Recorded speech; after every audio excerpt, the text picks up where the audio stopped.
శ్రీగురుభ్యో నమః. శ్రీ గణేశాయ నమః. అంతరభూకృతవాస ననయోః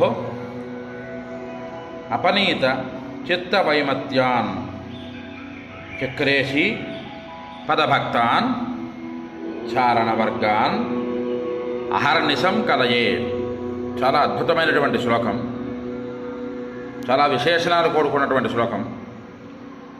శ్రీపురంలో ఉండేటటువంటి పద్మరాగ పుష్యరాగ ప్రాకారాల మధ్యలో నిత్యము నివాసము చేయుచు మనస్సు యొక్క విముఖత తొలగినటువంటి శ్రీచక్రేషి అయినటువంటి శ్రీ లలితా పరాభట్టారకాదేవి పాదములను ఆరాధించుచు ఉన్నటువంటి చారణుల సమూహములను నేను అహర్నిశము సేవించుచూ ఉన్నాను.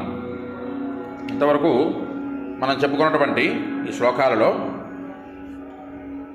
సమస్తమైనటువంటి ప్రాకారాలన్నింటినీ కూడా దాటి శ్రీచక్రేశి అయినటువంటి లలితాపరా భట్టారికా దేవి దగ్గరికి వెళ్ళడానికి ముందుకుండా కిందటి వీడియోలలో శ్యామలాదేవిని, దాన్నే మంత్రిని అంటారు, మంత్రినీ దేవిని మంత్రినీ దేవత యొక్క రహస్యాలను తెలుసుకుంటూ, అలాగే ఇక్కడ మంత్రినీ దేవతను దాటిన తర్వాత శ్రీచక్రపురంలో అమ్మవారి దగ్గరికి వెళ్ళే ముందరగా ఉండేటటువంటి చారణులు అన్నటువంటి వారు ఆ మూర్తులు ఎల్లప్పుడూ కూడా వారి మనస్సు యందు విముఖత లేకుండా అమ్మవారి సేవ చేస్తూ ఉంటారు.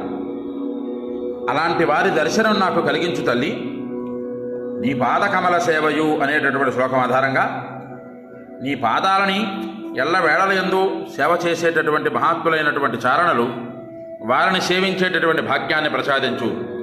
తద్వారా నీ సంపూర్ణ కృపా కటాక్ష వీక్షణాలకి మమ్మల్ని పాత్రుల్ని చేయు అన్నది ఈ శ్లోకంలో ఆంతర్యం. హరి ఓం. స్వస్తి.